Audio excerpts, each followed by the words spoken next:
Bismillahirrahmanirrahim. Ahlan wa sahlan pada Tuan Syekh.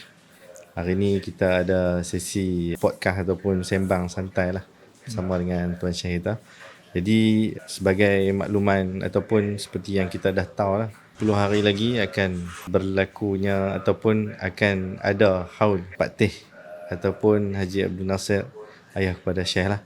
Saya duduk terfikir tadi, sambil-sambil duduk makan durian petang tadi, duduk terfikir macam mana didikan seorang ayah tu boleh membina sebuah karakter ataupun boleh membina jati diri seorang Muslim hingga akan menjadi seorang ulama ataupun pendidik kepada masyarakat. Jadi saya duduk terfikir, duduk bermain di otak saya, dan saya nampak itu guru pertama bagi Syekh lah yang tak ada galang gantinya sehingga hari ini.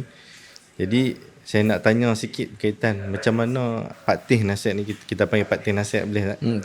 Macam mana karakter Pak Teh Nasihat ni daripada Ustaz lahir, macam mana Pak Teh didik Ustaz sampai jadinya Ustaz yang hari ni. Nak tanya karakter dia macam mana. Bismillahirrahmanirrahim. Alhamdulillahirabbil alamin. Wassalatu wassalamu ala asyrafil mursalin wa ala alihi wa sahbihi ajma'in. Terima kasih kepada Ustaz Saleh atas perbincangan kita pada hari ini. Ayah Haji Abdul Nasir bin Abdullah ni adalah orang yang pertama, beliau ni orang yang sederhana. Dan kemudian peranan besar juga yang membina peribadi ni sebenarnya gabungan daripada mak dengan ayah lah. Ayah ni karakter dia lebih diam. Dia orang panggil action, maksudnya yang beraksi lebih daripada bercakap. Manakala bahagian memberikan cadangan dan seumpama dengannya mak lah. Jadi karakter tadi sebenarnya membantu dalam pembinaan kepribadian kami lah, khususnya anak-anak beranak ni. Dan ayah pula dia orang yang tidak bangkang dengan apa yang diinginkan oleh anak. Dan saya nampak karakter ayah ni, walaupun beliau juga pernah belajar di pondok di Pulau Pinang, di Penanti, tapi dia tak selesaikan dan dia masuk ke sekolah Inggeris. Bukan pergi Lubuk Tapah ke? Yang tu pakcik. Oh, pakcik. Itu pakcik. Okay. Jadi kalau ayah memang di Penanti, kemudian dia sekolah di sekolah Inggeris. Oh, Penanti tu time tu Tok Guru apa yang ada? Penanti kalau tak salah waktu tu Tuan Guru Haji Saleh. Tuan Guru di sana. Tuan Guru Haji Saleh. Oh, berapa lama agak?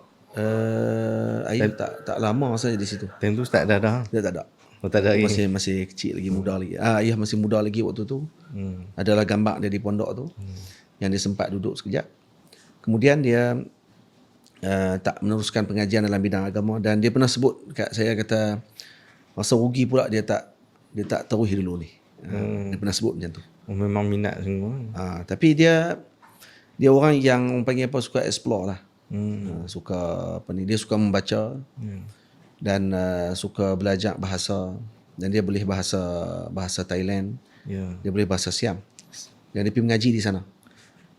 Saya pernah tengok gambar Pak Teh waktu muda-muda dulu.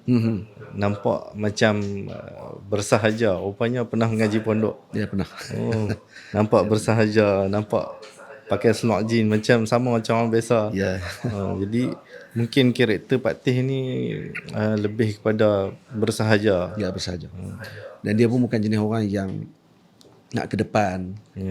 Dan saya ingat lagi waktu ketika saya balik daripada Mesir mula-mula tu, yang jadi pemandu saya adalah beliau. Dia sanggup, dia kata tak apa, pergilah, nak mengajak di mana pun, ayah bawa kereta. Time tu pencen lah. Masa tu dah pencen lah. Dan tak pencen lagi, belum pencen lagi. Tapi ayah ikut. Ayah dengan mak akan ikut sekali waktu malam kan mengajak. Tapi kebanyakan masa waktu tu memang banyak dengan saya lah. Untuk dia bawa pergi mengajak apa semua sekali tu. Kalau karakter yang bersahaja ni, waktu kecil dulu, adakah Pak Teh ni seorang yang tegas? Contohnya tak belajar kena rotan. Seperti yang saya duk gambar macam tu lah. Mungkin Pak Tih ni orang yang garang. Tak pergi sekolah kena tibai. Buat masalah mungkin ada apa-apa kena tibai. Adakah seorang yang ayah yang macam tu? Dah. Nanti ni orang yang bersahaja, yang marah mak. Mak yang akan yang akan marah kalau tak belajar apa sebenarnya. Ayah marah.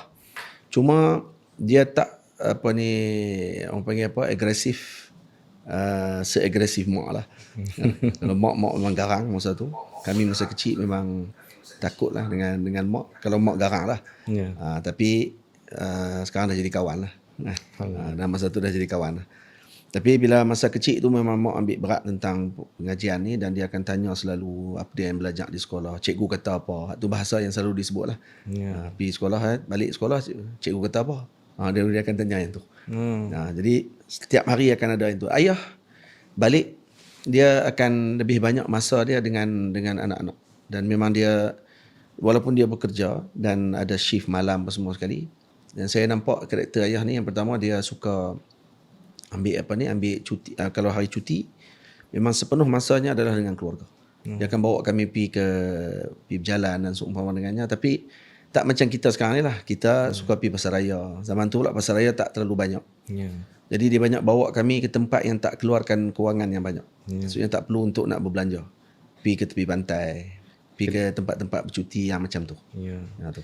Jadi saya tengok bila Pak Tih tak marah, bila Mak Tih ambil peranan tu, adakah rasa macam kita nak lari pada mak, pergi kat ayah saja ke? Tak. Tentu. Dia sebab dia ada check and balance. Dia bukan, mak ni bukan dia garang sepanjang masa. Dan ayah pun bukan dia tenang sepanjang masa. Dia ada waktu dia, tapi dia tak banyak bercakap. Ayah memang bukan jenis orang yang suka menunjukkan ekspresi muka, dan kita tahu kata dia tak suka tu dengan wajah dia. Dan dia tak banyak cakap. Dan dia tak pernah guna rotan sepanjang saya hidup ni. Saya rasa saya tak pernah kena rotan dengan ayah. Tak pernah kena rotan. Masya-Allah. Dan mak pun tak pernah guna rotan. Macam mana Ustaz? Okey, sebut pasal rotan tu. Ayah tak pernah rotan anak kan. Jadi macam mana zaman sekarang ni dengan isu rotan? Adakah boleh ayah rotan ataupun macam mana pandangan Ustaz? Kita selit-selit sikit ya. Kalau dalam pandangan fiqh, kalau segi syarak, sebenarnya rotan ni dianjurkan dalam syarak pada perkara-perkara yang maksudnya dibenarkan dalam syarak pada tempat yang tidak menyebabkan berlakunya kecederaan.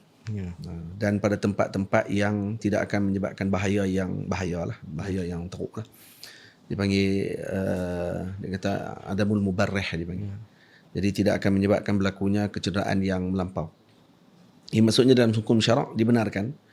Untuk ayah dan ibu menakutkan anak tadi dengan rotan. Tapi pendekatan tadi melihat bagaimana anak tadi bersikap. Adakah lebih baik akan berubah selepas guna rotan atau tidak? Lepas tu kata para ulama sebut dalam mazhab kita sendiri Syafi'i, kalau seorang ayah atau seorang ibu atau seorang guru menggunakan rotan kepada anak muridnya dan dia melihat keadaan tadi akan menyebabkan lebih buruk lagi keadaan tersebut, maka ditinggalkan terus rotan. Maksudnya rotan bukan solusi. Maksudnya kalau kita rotan dia jadi lagi buruk, so maka ditinggalkan. Tinggal rotan. Jangan rotan. Saya pernah dengar Syekh Ahmad sebut Syekh Ahmad Mamduh dalam satu kuliah. Dia kata kalau ada cara selain daripada rotan, wajib kita guna cara tu dulu sebelum rotan. Macam mana? Ya. Kerana rotan bukan solusi yang paling utama. Bukan matlamat. Maksudnya kalau boleh digunakan dengan nasihat dulu. Kalau kata nasihat tak jalan, barulah digunakan proses yang kedua. Dan bukan rotan tu sebagai solusi yang paling memberansangkan ataupun yang berjaya. Maksudnya begitu. Tengok keadaan. Macam mana yang kita akan rotan tadi. Kalau tak perlu rotan, kalau kita gunakan rotan, dia akan makin buruk lagi lepas ni. Macam tu maksudnya. Jadi Pak Tih ni memang tak pernah rotan sebab tak perlu rotan lah. Tak perlu rotan. Nak kata bukanlah kata semuanya warak. Bukan dia macam tu. Tapi dia lebih kepada tunjukkan friendly maksudnya.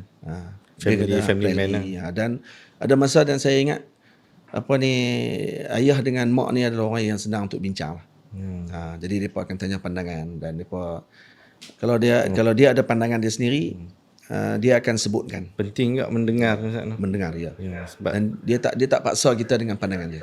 mungkin masalah yang ada hari ni bila ibu bapa gagal mendengar Ya, anak-anak tu. betul. Jadi ditindakkan dengan rotan saja. Sungguh. Ya, kadang kita orang panggil kita rasa kita terlalu banyak sangat pengetahuan. Ya. Jadi kita terpengaruh dengan keluarga orang lain. Ya. Kita kata keluarga ni buat macam tu, maka kita kena buat macam ni. Ya. Kan? Kita pun kena buat macam keluarga tu juga buat. Terlalu compare. Ya. Sebab isu kita sekarang ni penggunaan media sosial yang banyak Ya. menyebabkan perkongsian hal keluarga orang lain kita juga tahu. Jadi kadang kita teringin nak jadi macam keluarga tu. Masuk campur. Yang nak masuk campur dan nak ambil Satu part model tadi untuk diletakkan pada anak kita. Padahal anak kita tak sesuai dengan cara macam tu. Saya nampak ayah dengan mak dia mereka ni tidak melihat benda tadi. Dibina dengan corak mereka sendiri. Ya. Dan saya bila tengok balik,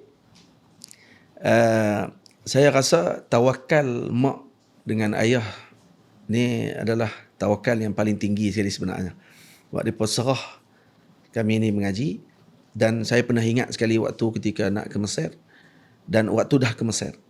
Dan saya dah duduk lebih kurang dalam 6 tahun di Mesir waktu tu. Kemudian Maulana Syekh Ahmad datang ke Malaysia dan dia sebut kepada saya, dia kata, saya bila tengok apa yang telah masyarakat Malaysia layan kamu dan seumpama dengannya, dia kata waktu saya baru kahwin dan saya ikut Syekh waktu tu, Syekh kali pertama datang Malaysia. Jadi dia kata bila saya tengok setiap kali saya sampai, umpamanya Syekh parti, ada orang dah sambut saya, kenal saya. Waktu tu saya masih di Mesir lagi, baru 6 tahun. Jadi kemudian Syekh kata, jadi saya nasihat ataupun saya akan susun pengajian kamu di Mesir selepas ini dengan siapa guru yang patut kamu jumpa, dengan nanti selepas kamu sampai di Mesir nanti saya akan susun semua benda tu, kata Syekh. Tapi syarat dia kamu kena duduk lagi 10 tahun. Ya. Jadi kalau 10 campur dengan 6 tu nak kena jadi 16 tahun lah. Apa reaksi Pak Teh dengan Mak Teh? Ya, masa tu saya cerita dekat mak dengan ayah. Ayah diam, tak kata apa. Ya. Dan mak kata ikut Syekh lah. Diam tu setuju ke? Diam Ayah dia setuju semua. tunjuk tak Ayah dia apa tak selesa ke? ada apa. Ayah dia memang relax. Dan kemudian mak kata ikut yang Syekh sebut. Ya. Kita patah balik sikit je.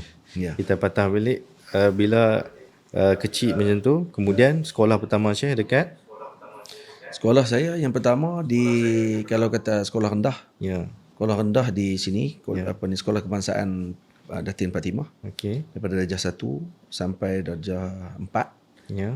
Kemudian saya pindah ke Sekolah Kebangsaan Panglima Awang. Panglima Darjah 5 dan darjah 6 saya diminta waktu tu oleh penolong kanan HAM, ya. Cikgu Mahmud, saya ingat lagi, dia mai jumpa ayah untuk bawa saya pergi ke sekolah tu, duduk di asrama. Darjah 5 dengan darjah 6 dah asrama dah. Ada asrama.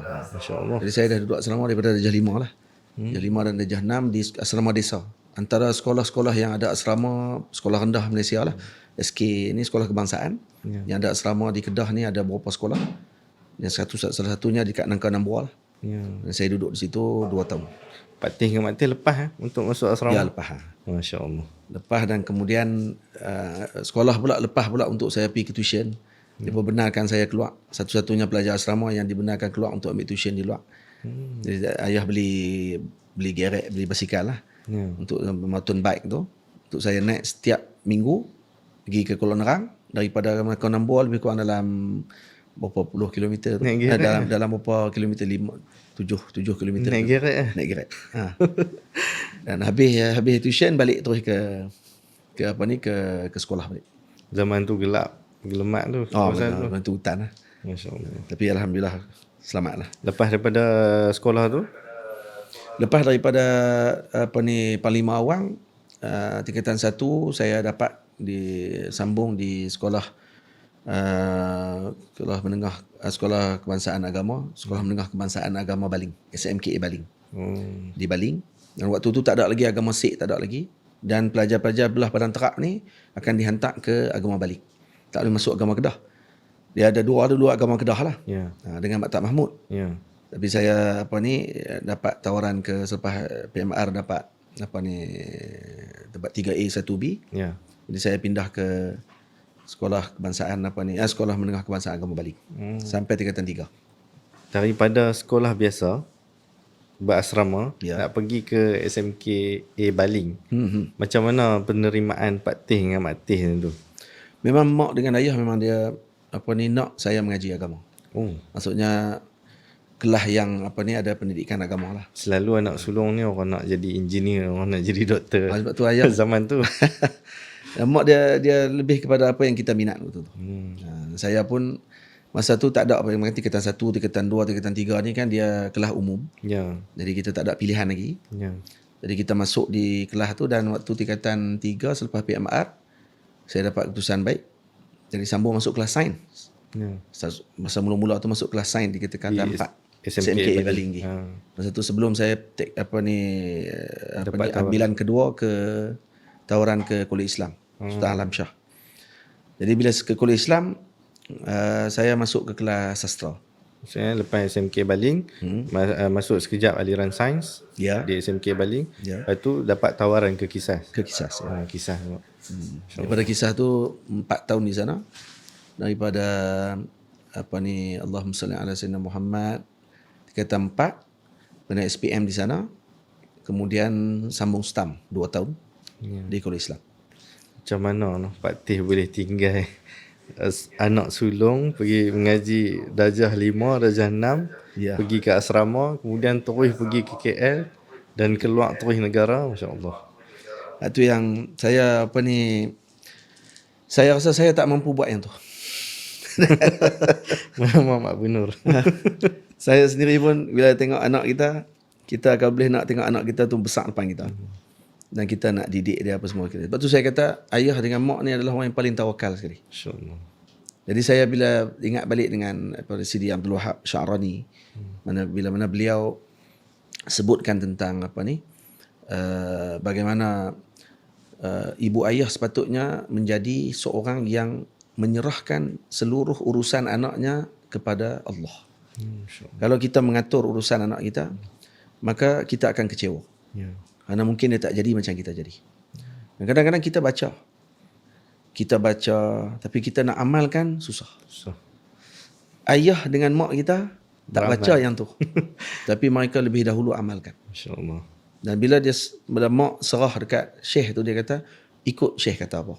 10 tahun tak apa. Dan setiap kali saya ditanya, berapa tahun lagi nak duduk di Mesir? Saya kata 10 tahun. Ya. Masuk tahun yang seterusnya tu sepatutnya makin kurang lah. Ya. 9 tahun, patutnya 8 tahun, kena beritahu yang tu. Tapi setiap tahun saya akan sebut, ada 10 tahun lagi. Lepas tu tahun yang ke-7 pun tanya, berapa tahun lagi ni? Kalau saya suruh duduk 10 tahun lagi. Saya tak kurangkan tempoh tu. Macam pun begitu, memang sungguh macam mana yang Syekh sebutkan kepada saya tu, 10 tahun. Saya kata, dan tunggu tepat dengan tempoh 10 tahun, dengan apa yang disebutkan oleh Maulana Syekh Ahmad Mamduh, benar apa yang dia susun tadi kepada kepada saya tu. Maksudnya ngam-ngam lah. Yang ngam dengan itu. Okey, selepas daripada Kisah ke Mesir terus. Selepas Kisah ya, saya sebelum ke Mesir ada beberapa bulan saya ke pondok, dan selepas SPM pun ada ke pondok sebentar. Ambil barokah lah. Ya. Yang duduk dengan Tuan Guru Haji Abdullah. Oh, Dan Tuan Bukit Guru Haji Lada. Abdullah memang ingat saya sampai sekarang. Bukit Lada. Di Bukit Lada. Masya-Allah. Kita ada program situ lebih kurang 3 bulan. Ya. Dan memang Tok Guru sendiri mengajar, dan juga Fadil Ustaz Ghani Abdullah, anak Tuan Guru, susun pengajian dengan beberapa orang guru-guru pondok untuk kami pelajar Kuliah Islam belajar dengan guru-guru di situ. Selama lebih kurang dalam 3 ke 4 bulan. Jadi masa di Kisah tu dah ada satu gambaran lah pengajian pondok ni macam mana? Ke siapa yang anjurkan untuk pergi pondok? Macam mana? Saya ni sebab hidup dengan keluarga Tok Wan pun dulu Tuan Imam keluar pondok. Tok Wan Menakan pun Tuan Imam yang kedua selepas Tok Wan meninggal. Jadi dia pula imam di sini, dan dia pun daripada Mekah dan juga mengaji pondok. Ya. Dan kemudian Pak Menakan adik ayah pun mengaji pondok. Ya. Jadi tidak terlalu gharib lah Ya. Maksud tak terlalu pelik dengan pondok, dan kemudian suka dengan suasana tu. Walaupun saya tak bermula daripada situ, Ya. dan kemudian pergi pondok pada waktu tu, selepas daripada kisah tu, ke pondok sekejap dengan 3 bulan 4 bulan tu, kemudian patah balik masuk semula ke STAM, dan bila habis pengajian STAM, dah dapat selepas dapat keputusan, masih lagi saya sambung juga di pondok Lubuk Tapah. Ya. Masa tu Tuan Guru Haji Abdullah masih ada lagi. Ya. Dan duduk di sana lebih kurang dekat 3 ke 4 bulan lebih kurang di sana. Maksudnya siapa yang anjurkan pada Syekh untuk pergi ke pondok-pondok ni? Ke memang ada rasa nak pergi pondok? Saya sendiri yang nak saya sendiri nak pergi dan duduk di sana untuk tengok pengalaman di sana. Dan waktu sebelum saya nak pergi ke Mesir tu, saya ingat lagi daripada Ustaz Fairuz, ayah Muhammad. Ayah Muhammad besar ni. Jadi Ustaz Fairuz lah yang bawa saya duduk di pondok tu. Dan dia yang bawa saya berjalan di sana, masuk kelas dengan Tuan Guru. Jadi dia kata, dah nak pergi Mesir lah, tak payah masuk kelas ni lah, terus masuk kelas Tok Guru. Jadi saya sepanjang beberapa bulan tu memang duduk dengan kelas Tok Guru lah. Semua kelas Tok Guru ikut lah, walaupun memang ada yang tak faham lah. Kan? Kita orang panggil apa kosong betul lah. Tapi ambil barokah Tuan Guru betul. Dan kemudian sebelum saya pergi, Tuan Guru jemput masuk ke rumah. Dan saya maklum pada Tuan Guru, kata saya nak ke Mesir. Dan Tuan Guru seronok pada waktu tu, dan dia kata ngaji rajin-rajin, ngaji sungguh-sungguh, dia kata. Lepas tu dia kata, aku ijazah dekatmu kitab aku ni. Ada kitab persediaan sekalian mukallaf tu. Tuan Guru ada munawalah kitab dia kepada saya. Dan dia bagi kitab tu, dia kata, ni aku ijazah kepada. Okey. Ada satu part yang saya pernah dengar lah. Ada satu masa sebelum Syekh pergi ke Mesir tu, Syekh ada berjumpa dengan Pak Sumit untuk minta satu doa. Tapi kisah tu saya tak tahu secara penuh macam mana perjalanan daripada awal. Mungkin Syekh boleh kongsi apa yang berlaku di sepanjang sampai habis pertemuan tu, dan apa kesan kepada apa yang diijazahkan. Jadi selepas saya balik daripada pondok Lubuk Tapah, jadi ada beberapa tempoh lagi sebelum ke Mesir. Itu lepas tam. Ya. Jadi dah selesai di Lubuk Tapah lah. Jadi saya dah buat persediaan untuk nak pergi ke Mesir tu. Waktu tu saya memang tak pernah jumpa lagi Pak Sumit sepanjang tu, masa tu. Masa tu tingkatan 6 lah. Umur dah 19 tahun. Masa tu. Jadi dengar cerita pasal Pak Sumit duduk di Bukit Tembaga, wali Allah, orang soleh apa semua ni, saya pun teringin nak jumpa. Dan waktu tu pula kita handset pun Nokia 3 sekupang. atas sikit. Dia panggil dia jenis yang panggil apa? Jenis macam dengan butterfly dia panggil. Nokia butterfly. Itulah Nokia pertama saya lah. Jadi mana ada gambar.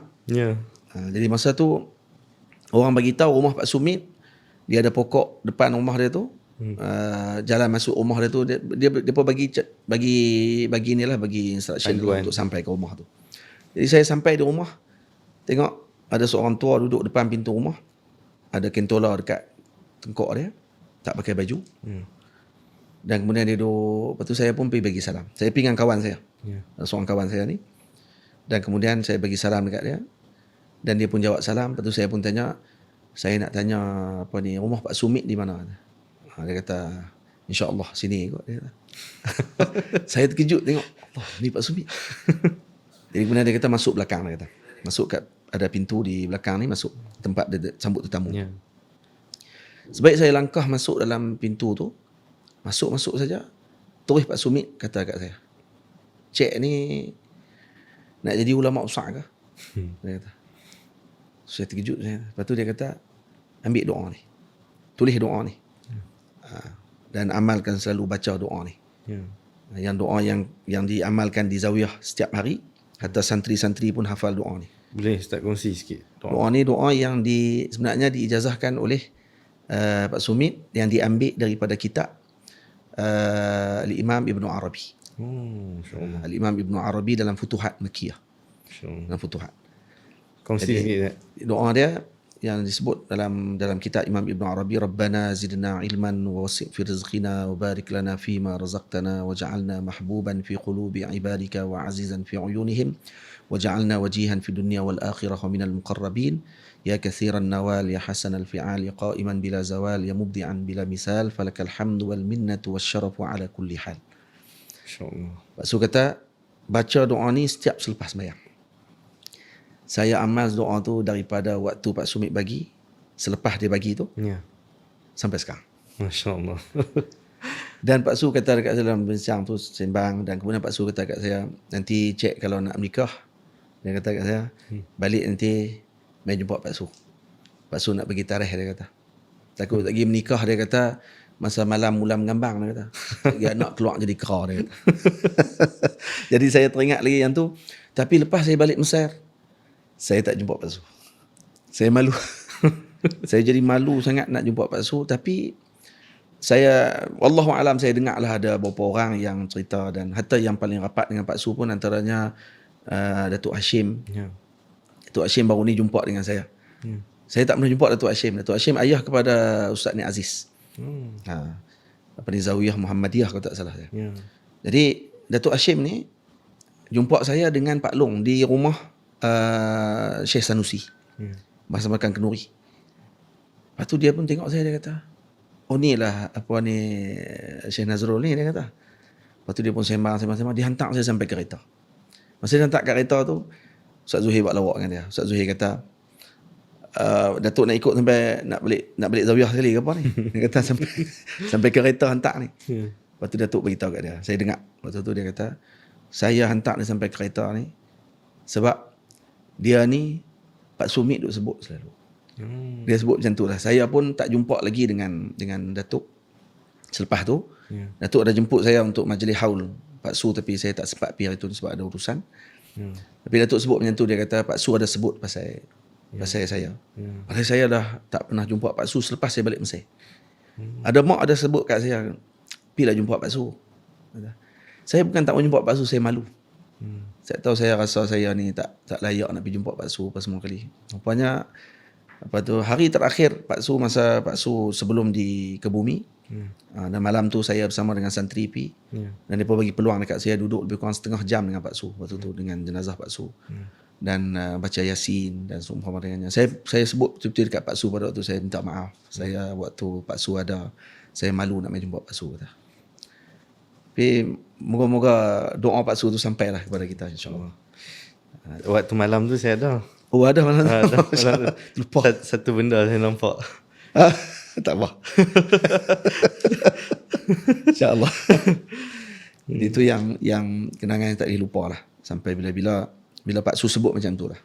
Saya, para masyayikh, Maulana Syekh Ahmad pernah sebut dekat saya, dia kata, kamu sebenarnya Muhammad, kamu tak tahu. Kamu tu hasil doanya siapa. Ya, insya-Allah. Dia kata. Jadi mungkin mak, mak dengan ayah memang jelas lah. Ya. Ini para guru, para masyayikh ni, kita tak ada apa pun. Kita tetap tak ada apa sampai lah, masih murid sampai sekarang, dan moga-moga dengan pandangan rahmat daripada tu lah kita ada kedudukan sikit, insya-Allah, sisi Allah. Tertarik sikit tak dengan apa yang Pak Sumit sebut. Jangan waktu bulan mengambang nanti anak jadi kera. Maksudnya Ini mungkin itu tajribah. tajribah. Mungkin apa ni, ada pengalaman daripada ni. Mungkin memang tak ada dalam hadis. Ya. Tak ada lah dalam ni. Ya. Cuma tajribah daripada pengalaman daripada Salihin. daripada ilmu dalam falak dan seumpama dengannya. Tok Pak Sumit, saya ingat lagi dia sebut macam tu. Dia kata, jangan kahwin pada malam bulan mengambang, dia kata. Takut bersama nanti, dan kemudian dapat benih jadi pada malam tu, takut anak nanti keluar jadi kera, dia kata. Dia Main sebut. peranan. Beri peranan. Jadi- Takut jadi pemarah lah, dia kata. Jadi perongai. Jadi orang yang tak sabar dan seumpama dengannya. Ya. Mungkin satu benda yang boleh kita ambil daripada faedah tu kan. Ya, betul. Dia bukan masalah kahwin kan, masalah bersama pada bulan mengambang. Ya, betul. Ya. Macam tu. Jadi kita patah balik sikit sebelum pergi ke Mesir tu. Lepas Ustaz dah jumpa dengan Pak Sumit, lepas tu macam mana pula perjalanan Ustaz? Selepas jumpa Pak Su, terakhir saya jumpa dengan Pak Su, dan kemudian saya bersiap untuk ke Mesir lah. Ya. Dan saya bertolak ke Mesir pada 16 hari bulan 10 Ya. 2004. Ya. 16 hari bulan 10 2004. Dan itu rombongan dengan kerajaan Kedah dengan bawah ni lah, bawah Yayasan Islam Kedah. Jadi saya pun tak ingat ada berapa orang yang pergi dengan saya waktu tu, satu kapal terbang. Dan kami sampai di Mesir lebih kurang dalam 17 hari bulan. Ya. 17 kan atau 16 17 itu lah. Sampai tu pada tahun Tahun 2004. 2004. Ya. Jadi sampai tu ada orang yang time tu kan tak ada lagi tips-tips nak apa-apa semua tu. Tak ada lagi social media. Jadi macam mana Ustaz pergi sana, Syekh pergi sana, macam mana Syekh nak jumpa guru tu?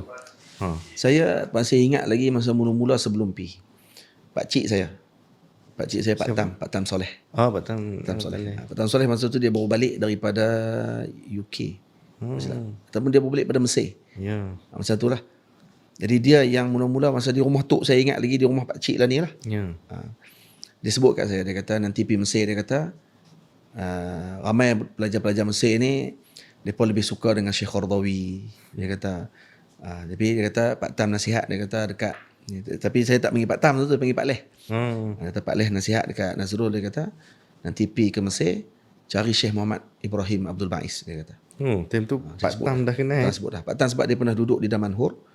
Dan dia pergi berulang pergi mengaji dengan Syekh Muhammad di Iskandariah. Ya. Jadi waktu tu dia pesan kat saya, dia kata kena pergi mengaji dengan Syekh Muhammad. Pergi jumpa dia. Jadi saya dalam otak saya waktu tu Syekh Muhammad Ibrahim. Jadi bila sampai saja di Mesir pada tahun 2004 tu, jadi minggu pertama tu biasalah orientasi lah. Ya. Orientasi dengan persatuan pelajar apa semua sekali. Lepas tu saya tanya dekat abang-abang ni, macam mana saya nak jumpa dengan Syekh Muhammad Ibrahim Abdul Ba'is. Ya. Jadi lucunya saya waktu di Mesir tu, masa jalan di Mesir tu, kita tengok ada banyak banner-banner tulis bahasa Arab kan. Ya. Kita tak faham waktu tu. Ya. Tengok aja kata, wih, mereka memang ceramah banyak lah mereka. Rupanya banner cerita pasal yang parti pun ada. Banner macam-macam banner lah. Kita duk ingat semua banner ceramah lah. Banner ceramah. Dah sebab tulis bahasa Arab kan. Jadi saya tanya dekat abang-abang, dia pun beritahu kata jauh. Iskandariah lebih kurang dalam 3 jam daripada Kairah. Masa tu ada kereta api pun boleh naik. Ataupun naik orang panggil apa, van lah. Van kenderaan awam ni. Jadi saya kata habis daripada orientasi ni, saya ajak kawan-kawan saya untuk kita pergi duduk di sana. Masa tu sebelum Raya Haji. Saya ingat lagi. Sebelum Hari Raya Haji tu, kami ke Iskandariah dan duduk di sana di rumah sahabat saya Dr. Said Omar Farouk. Kawan saya di Kuliah Islam. Dan dia sambung dalam bidang perubatan di Iskandariah. Dia sampai awal lagi. Dia lepas SPM dah pergi lah. Jadi dia sampai ke Iskandariah. Jadi dia rupanya melazimi dars dengan Syekh Muhammad Ibrahim. Masya Allah. Dr. Omar Farouk ni dia doktor. Jadi dia kenal dengan Syekh Muhammad Ibrahim dan dia pun Habib kan. Kalau tak salah saya Dr. Omar Farouk ni, Said Omar Farouk ni Al-Habsyi kalau tak salah dia. Kalau tak salah saya lah. Kalau Al-Jufri, tak ingat dah. Keluarga daripada Al-Jufri ataupun Al-Habsyi. Jadi dia yang kami pergi tidur rumah dia. Dan seminggu saya dengan kawan-kawan daripada Kuliah Islam, kami ada lebih kurang dalam 3 orang kami. Pergi duduk di Iskandariah lebih kurang seminggu. Dan setiap hari di mana kelas Syekh Muhammad Ibrahim Abdul Ba'is, kami akan pergi. Masya Allah. Setiap kelas sampai Syekh kenal. Sebab setiap kelas saya akan duduk di depan sekali. Dan saya masih ingat lagi saya panggil kat Syekh Ya Am. Ya Ammu. Syekh gelak waktu tu. Jadi saya nak tanya soalan, benda Arab tak erti. Angkat tangan. Kata Ya Am. Ya Am tu. Lepas tu masa tu kawan-kawan anak-anak murid Syekh tepi tu pekat gelak semua. Lepas tu Syekh tengok pula kat anak murid dia hak lama, dia kata Ya Am. Kira macam ada orang main jumpa kita lah ni, dia panggil pakcik. Kata, tak long main tak tanya macam tu lah. Tapi orang panggil apa, bila sebut macam tu, saya teringat sampai lah perkataan tu saya sebut kat Syekh. Dan kemudian waktu nak balik, selepas seminggu kami duduk nak Raya Haji. Lepas tu saya pergi jumpa dengan Syekh Muhammad. Masa tu di Masjid Nabi Daniel. Sampai di dekat Masjid Nabi Daniel tu, bayangkan main di masjid kan. Kemudian habis majlis, Syekh baca tafsir di Masjid Nabi Daniel. Dan kemudian saya beritahu kat Syekh, saya kata Maulana, saya dengan kawan-kawan, saya pun tak ingat saya cakap apa. Jadi kalau tanya balik saya rasa Memang jam lah. Cik GPT pun tak tahu tu. Betul. Jadi berterabuk aduk lah bercakap tu. Jadi saya pun, dan Syekh faham, kata saya nak balik. Terus kita tunggu Ustaz. Dan Syekh suruh anak murid dia masuk dalam bilik imam.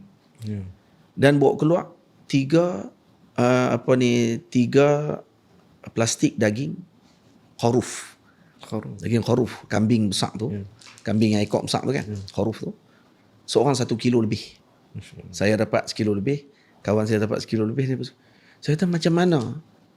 Saya tak habaq dekat Syekh hari sebelumnya. Kata kami nak balik. Hari tu kami nak balik tu, kira kalau kata habis-habis bagi tahu kat Syekh tu, terus akan pergi ke stesen kereta api. Terus naik kereta api balik ke Kairah lah. Van pun banyak. Sebab memang Masjid Nabi Daniel memang dekat betul dengan kawasan Mahattah. Tempat naik kereta api dan seumpamanya. Jadi bila saya habaq tu, saya terkejut sebab macam mana Syekh bawa banyak daging ke masjid. Dan daging tu pula bahagi pula 3 siap dah. 3 kilo. Untuk saya dengan 2 orang kawan saya. Dr. Hadi Awang. Ustaz tak beritahu? Dah tak beritahu. Masya Dia tak beritahu kat Syekh. Dan Syekh kata, ni hadiah kat kamu. Ni kawan kamu. Ustaz Hadi. Dan kemudian Ustaz Syauqi seorang lagi. Kami 3 orang. Dia bagi seorang 1 kilo. Rasa saya 1 kilo lebih. Dan malam tu tak jadi balik. Sebab kena bakar daging tu dulu. Dan kami balik ke rumah Dr. Omar Farouk. Syed Omar Farouk. Dan bakar daging malam tu sampai habis. Dan esok pagi baru kami balik. Kira ulama yang pertama ataupun tokoh yang pertama Syekh jumpa di Mesir adalah Syekh Muhammad Ibrahim lah. Ya. Syekh Muhammad Ibrahim Abdul Ba'is. Kira main peranan juga berkat Pak Tam Ya, betul. bagi tahu semua berkat tu. Dan dia punya, saya tak akan lupa lah jasa Pak Tam.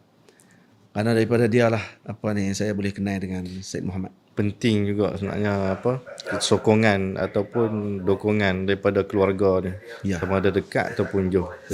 Itu memang imam-imam para ulama dulu memang sebut, kata kalau kita nak pergi mengaji mana-mana kena musyawarah. Kena tanya dulu kepada orang yang berpengalaman, yang tahu. Dan alhamdulillah dapat nasihat tu, saya terima nasihat tu dan saya pergi cari sungguh. Dan alhamdulillah, dan hubungan saya dengan Syed Muhammad sampai akhir hayat beliau memang rapat, dan beliau pernah sampai di Bedug. Masya-Allah. Syed Muhammad pernah sampai di Bedug. Pernah sampai di Tanah Suluk, dan dia doa Tanah Suluk. Dan kemudian dia pernah tidur di rumah. Iaitu bilik lah ni yang bilik yang dalam rumah tu tempat Ustaz Luqman apa semua buat tempat kopi tu. Yang tu bilik Syed Muhammad pernah duduk. Di rumah Pak Teh. Di rumah Pak Teh. Ya. Masya-Allah. Bilik tu saya memang kalau boleh tak jangan buang lah bilik tu. Ya. Sebab bilik tu tempat Syed Muhammad pernah duduk. Sebab saya teringat saya ke rumah Syed Muhammad Ibrahim, rumah dia kecil. Dan waktu saya tanya dekat Syekh, kenapa Syekh tak pindah rumah? Padahal kemampuan Syekh untuk pindah tu boleh. Dan ada ramai anak murid boleh beli rumah yang lebih selesa untuk Syekh. Dan rumah Syekh pula kalau tak ada lift, Syekh kena naik tangga. Tingkat tinggi. Dan bila Syekh bagi tahu kat saya ni, saya terasa betul. Dan Syekh kata, saya takkan pindah daripada rumah ni kerana rumah ni Said Abdullah Siddiq Al-Ghumari pernah sampai. Kata dia. Di sini Syekh pernah duduk, dia kata. Di rumah ni Syekh ni pernah sampai. Dia sebenarnya sebut guru-guru beliau yang pernah sampai di rumah dia. Dan dia kata, macam mana aku nak pindah di rumah yang bayangan dia pun sentiasa ada di dalam rumah ni, kata dia. Sampai macam tu. Sampai macam tu sekali. Guru. Jadi sanggup dia duduk rumah kecil, sempit. Saya rasa bilik yang kita duduk lah ni sama besar dengan dia punya rumah dia. Lebih kurang. Masya-Allah. Dengan dapur dia, dengan apa semua sekali tu kecil. Dan dia boleh duduk dalam rumah yang macam tu. Memang sangat qanaah, insya-Allah. InsyaAllah. Jadi kita patah balik sikit. Okey. Ni di antara tengah-tengah lah. Antara Pak Teh, Nasir, arwah Pak Teh Nasir dan Mak Teh melepaskan Syekh ke Mesir ni. Ya. Dan berjumpa dengan Syekh Muhammad Ibrahim Abdul Ba'is kita ni. Jadi di tengah-tengah tu Ustaz, kita ambil yang Pak Teh dengan Mak Teh ni. Saya ada pernah terdengar satu kisah yang pernah Syekh sebut dalam kuliah berkaitan dengan Al-Imam Bashbishi. Ya. Jadi cerita tu lebih kurang ayah dia orang yang biasa, dan kemudian dengan amal soleh dia Allah bantu Imam Bashbishi. Mungkin Syekh boleh cerita lebih detail apa yang jadi cerita tu. Yang dalam Ta'lim Muta'allim ada disebut cerita tentang Imam Al-Bashbishi. Macam mana ayah dia seorang penjual basbusah. Kan? Dia sejenis manisan di Mesir atau di negara Arab lah. Yang ayah dia ni setiap kali mana-mana alim yang datang di kampung dia atau di negeri dia, maka dia akan datang bawa manisan yang dia jual tadi, dia akan serah kepada alim tadi sebagai hadiah. Jadi dia kata, ini saya tidak ada duit untuk saya bagi. Saya cuma peniaga basbusah. Jadi saya ingin hadiahkan basbusah ni kepada Tuan Syekh, kepada imam. Mohon imam doakan anak saya menjadi orang yang alim pada masa akan datang. Berkat pemberian dia tadi, anak dia menjadi imamul a'immah, guru kepada para guru dalam mazhab al-Imam Abu Hanifah. Dan kisah ni ada disebut dalam Ta'limul Muta'allim, kisah ini. Jadi nak bagi tahu, kata para ulama ada sebut, ketika kalau kamu inginkan anakmu dan keturunanmu menjadi alim, maka layani dan santuni para fuqaha dan alim yang datang ke tempat kamu. Masya-Allah. Dengan pelayanan tadi akan menyebabkan lahirnya salah satu daripada keturunan kamu akan jadi alim besar nanti. Itu. Mungkin saya lah, mungkin ramai di kalangan masyarakat yang kadang-kadang dia tak mampu dah nak mengaji. Contoh umur dah 50 tahun dah nak mengaji nahu balik, nak patah balik pergi. Jadi mungkin salah satu cara yang mungkin dia boleh ambil dengan khidmat, Ustaz. Ya, khidmat. Dan tu sebenarnya tu sebenarnya sir yang besar sebenarnya. Yang tu yang hilang daripada kebanyakan ibu dan ayah pada zaman sekarang.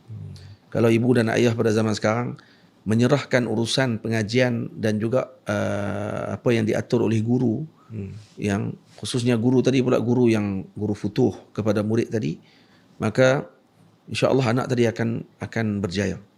Sya'a au aba. Nak ataupun tidak. Tapi kita kurang keyakinan tu. Kita pula yang atok. Kita pula yang menyusun. Sebab tu Al-Imam Abdul Wahab Syarani kata, ibu dan ayah yang menyusun anak dia dengan harapan, kata dia yang susun, atau dengan perkataan dia yang susun, maka dia akan diuji nanti. Dia akan diuji dengan anak dia sendiri nanti tak akan mau dengan apa yang dia nak. Yang tu maksud dia. Jadi paling mudahnya cara selamat adalah khidmat dengan para a'immah yang ada, para salihin ataupun para guru yang ada, untuk menjadikan zuriat keturunan gitu orang yang soleh. Ya, salah satu tajribah para ulama ialah dengan khidmah. Dan tu sebab, dan ada hadis sebenarnya. Hadis berkenaan dengan kamu ini adalah orang yang hasil daripada kebaikan datukmu dulu. Dan ada nazir dia dalam kisah Ashabul Kahfi. Ketika mana Sayyidina Khadir alaihi salam dengan Nabi Musa, waktu sampai di satu kampung, katanya kampung tu di Anatolia. Yang waktu didirikan dinding yang nak balik itu, katanya di bawah dinding tadi ada perbendaharaan harta milik anak yatim yang disimpan oleh datuknya yang ketujuh. Datuk jauh. Jadi kata para mufassirin, para ulama kata, sini dalil menunjukkan, kata kebaikan datuk yang dulu boleh sampai kepada cucunya yang ketujuh, yang hujung. Lepas tu kita selalu sebut ni sampai ke 7 keturunan pun tak ni kan. Maksudnya dia nak bagi tahu, kata lah panjang keturunan tadi. Jadi daripada situ para ulama kata kebaikan datuk kita dulu boleh jadi hasilnya kepada cucunya yang akan datang. Sebab tu orang-orang soleh kalau mereka bangun semayang malam, ketika dia ingat anak dia akan tambah 2 rakaat lagi. Lagi dia ingat anak dia untuk kebaikan, dia akan tambah lagi 2 rakaat. Sebab apa? Kerana dia kata 2 rakaat ni untuk anakku. Moga dia jadi baik nanti. InsyaAllah. Kadang-kadang anak kita ada masalah apa semua sekali, patutnya kena tengok balik pada diri kita sendiri. Ayah tu. Mungkin kita ada masalah. Itu Sayyidina Al-Imam Sufyan Ibn Uyainah atau Sufyan Al-Thawri, kata beliau, ketika saya melihat anak saya tidak dengar ucapan saya, isteri saya membantah apa yang saya ucapkan, binatang ternakan saya atau kuda saya menjadi liar, maka saya akan beristighfar kepada Allah. Selepas saya istighfar dan menyerahkan urusan tadi kepada Allah, anak saya akan kembali menjadi baik. Isteri saya akan mendengar ucapan saya, binatang kembali jadi jinak. Hakikatnya sebenarnya ianya kembali balik kepada ketua dalam perjalanan tadi. Nampak macam simple, tapi nak beramai tu Sungguh nak beramai tu susah. tu kata kita mengaji, kita baca, tapi waktu kita nak beramai, saya rasa yang tu telah dilaksanakan oleh ibu ayah kita kadang lebih utama lagi. Mereka lebih buat awal lagi daripada tu, sebelum mereka baca buku. Orang dulu-dulu mungkin mengaji sikit, tapi dia punya istiqamah tu. Ya, betul. Sungguh. Lepas tu macam mana Syekh dengan hari ni kita tengok macam saya lah, bila sebut pasal ayah dengan anak ni, macam ada satu gap dalam masyarakat kita ni, yang jadi di antara anak dengan ayah. Ada ayah yang buat anak yang bukan-bukan, ada anak pula sampai bunuh mak ayah pun ada. Ya. Jadi di mana dia punya apa orang panggil, mana masalah dia sebenarnya yang sampai jadi macam ni. Dan benda ni makin berleluasa sampai di tempat kita pun, kita dengar sendiri ada masalah-masalah macam ni, macam gangguan mental pun ada. Kita tak, macam ada kes yang jadi baru ni kan, tikam orang sampai 60 kali. Kita kalau rotan orang pun 3 kali pun kita dah lain dah, kita punya mood tu, kita dah kesian, ada rasa kesian. Ini sampai 60 kali. Jadi macam mana di antara mak ayah ni, apa masalah dia dan apa solusi dia sebenarnya? Dia sebenarnya permasalahan yang macam ni kembali kepada jiwa dan juga pembentukan bi'ah seorang tadi. Dan kalau kita tengok balik, para masyayikh pernah sebut, kata kalau antara sunnah baginda Rasul dengan anak ialah baginda Nabi SAW akan mencium anak tersebut pada waktu usia dia sesuai untuk dicium. Dan Sayyidina Rasul masih mencium dahi Sayyidatina Fatimah ketika Sayyidatina Fatimah telah berkahwin dengan Sayyidina Ali. Setiap kali Sayyidina Fatimah datang ke rumah Sayyidina Rasul, baginda Nabi akan bangun menyambut Sayyidina Fatimah dan memeluknya lalu mencium di dahinya.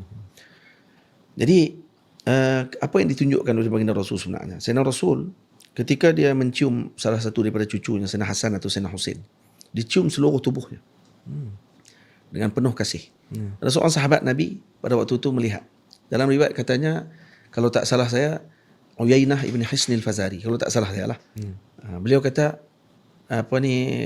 kamu cium cucu anakmu ya Rasulullah. Dipanggil anak Rasulullah, cucu tu kan. Nabi kata, kenapa kamu tak cium? Nabi kata saya ada 10 orang anak, seorang pun saya tak pernah cium. Nabi kata, man la yarham la yurham. Siapa yang tidak mengasihi, dia tidak akan dikasihi. Itu poin dia sebenarnya. Sebenarnya hilang kasih, hilang hub. Dan hub ni akan ada bila seorang tadi tahu khimah, tahu kedudukan siapa yang dia bermuamalah sekarang. Kalau dia muamalah dengan ayah dan ibunya, kalau dia tahu khimah tadi, ayah dia dan ibu dia tadi macam mana, dia tak akan main-main dengan mak dan ayah dia. Macam mana mak dan ayah dia tu adalah pintu utama dia untuk sampai kepada Allah dan Rasul. Mungkin dia nampak ayah dia, contohlah, bukan orang yang soleh. Mungkin pada pandangan dia, ayah dia pun terlibat dengan benda-benda yang tak elok. Macam mana? Itu kata masalah kesalahan ibu dan ayah tadi pada sudut peribadi dia, itu satu. Dan kehormatan anak ataupun ta'zim anak kepada ayah sebagai dia ayah yang mengeluarkan daripada alam janin ke alam wujud, maka tu adalah merupakan satu benda yang lain. Jangan dicampur aduk. Lepas tu saya sebut tadi, salah satu daripada masalah ni berlaku adalah kerana kurang kasih daripada kedua-dua pihak. Anak kurang kasih kepada mak, ayah juga kurang kasih kepada anak. Dan salah satu bentuk, kata para ahli psikologi, apa yang dilakukan oleh Nabi, mencium seluruh tubuh anak tadi dan selalu bergaul dan bermain dengan anak ketika masa mereka kecil. Maka sebenarnya ini menghalang daripada perasaan buruk anak ayah kepada anak tersebut sendiri sebenarnya. Lepas tu ayah yang kurang bergaul dengan anak, nadir illa nadiran, kecuali nadir benda tadi berlaku, dia selalu gaul dengan anak tapi dia buat juga benda jahat. Ini mungkin masalah lain. Tapi kebanyakan ayah yang bergaul ataupun melawak dengan anak dia, peluk anak dia ketika dia kecil, seronok dan selalu melawak. Dan satu, perkembangan otak anak tadi akan semakin berkembang. Sebab tu dia seronok dan dia tahu dia dikasihi. Dan dia akan jadi bijak. Yang kedua, akan kurang perasaan gharib antara ayah dengan anak. Maksudnya kurang masalah pelik-pelik. Yang berlaku haruan akan anak, sumbang mahram dan seumpama dengannya adalah kerana kurangnya perhatian ni. Ayah sibuk, mak sibuk, tengok-tengok anak dah besar. Lepas tu dia nampak anak dia segak. Tak kacau. Hantar pergi, macam mana pula hantar pergi nursery zaman sekarang ni? Itu sebab tu kita kata dia akan jadi bentuk dengan bi'ah. Sebab tu sebenarnya pro kontra lah. Kita dah hidup di zaman realiti sekarang ni. Isteri bekerja kan, dan juga suami pun bekerja. Maka orang panggil apa, kadang-kadang terpaksa untuk sebabkan hidup di tempat yang perlukan kewangan yang banyak. Maka mereka terpaksa hantar ke tempat yang mereka serahkan anak tadi. Tawakal ala Allah. Moga-moga anak tadi dijaga dengan baik. Tapi apa ni, macam kita sebut, akhirnya disuruh kata kalau kita nak menyusu, maka perlu pilih siapa yang akan menyusu. Jadi kalau itu pun perlu dipilih. Maka yang nak mendidik dan juga menjaga anak perlu dipilih dengan teliti. Tengok akhlaknya mula. Sepatutnya yang lebih kita kenal, bukan hanya sekadar hantar di tempat yang hanya bayar dan seumpama dengannya, dan akhirnya membentukkan anak tadi jadi tidak seimbang. Baru ni saya ada tengok seorang orang panggil orang yang bercakap tentang psikologi lah. Dia ada bercakap dengan menghantar anak ke nursery ni akan mempengaruhi dia punya orang panggil, mempengaruhi mental, perkembangan mental dia, dan ada berkaitan dengan perut juga. Kajian mengatakan bila dia duduk di nursery tu menyebabkan dia punya kuman-kuman baik ni dalam perut akan terus berubah dan menjadikan mungkin cara makan dia berbeza dan jadi benda lain. Jadi macam mana pandangan Syekh dengan bila kita hantar anak ke nursery, macam mana nak buat? Dan kita duduk di realiti kan. Benda tu tetap berlaku. Dan apa solusi yang terbaik yang boleh Syekh cadangkan? Ya, hakikatnya kalau kita kembali balik kepada asal, mau tak mau tidak boleh kita lepas daripada menyerahkan pergantungan hanya kepada Allah. Yang itulah sekali. Sebab paling hujung sekalipun akhirnya kita terpaksa terima hakikat bahawa ayah dia atau terpaksa kena berkorban. Mak saya sendiri waktu ketika mana dulu kerja di kilang gula. Ayah pun kerja di kilang gula. Tapi lepas dapat saya, maka mak ambil keputusan berhenti. Untuk sepenuh masa jaga anak. Bukan mudah. Ya, betul. Time tu dah bergaji apa semua. Bergaji dah, betul. Jadi ni mak pernah cerita dekat kami, kata tawakal waktu tu. Kata yang lebih utama waktu tu adalah jaga anak. Masya-Allah. Dan kalau kata kita nak suruh semua orang macam tu pun boleh jadi ada orang tak ada keyakinan yang macam tu. Tapi nak datang keyakinan tu lah. Sepatutnya memang kalau disebut dalam Quran pun fisaluhu amain. Kan? Maksudnya dipisahkan anak dengan ibunya selepas umur 2 tahun. Maksudnya diberi susu daripada ibu. Kan? Yang seumpama dengan dijaga dengan baik oleh ibu tu sendiri. Maka perkembangan anak dengan ibu dia sendiri dibandingkan dengan perkembangan anak dijaga oleh orang lain memang berbeza. Jadi kalau kata ni kalau sama ada terpaksa berkorban ataupun kalau ingin teruskan juga, maka serah. Serah dan kita cari yang terbaik dan kemudian serah seluruhnya yang ditetapkan Allah Ta'ala. Itu yang paling penting. Yang tu yang paling penting sekali. Kunci dia tadi kasih sayang dan serah kepada Allah Ta'ala. Ya, betul. Jadi kita rehat dalam 5 minit saja untuk kita rasa kopi yang telah disediakan ni. InsyaAllah. Boleh? InsyaAllah.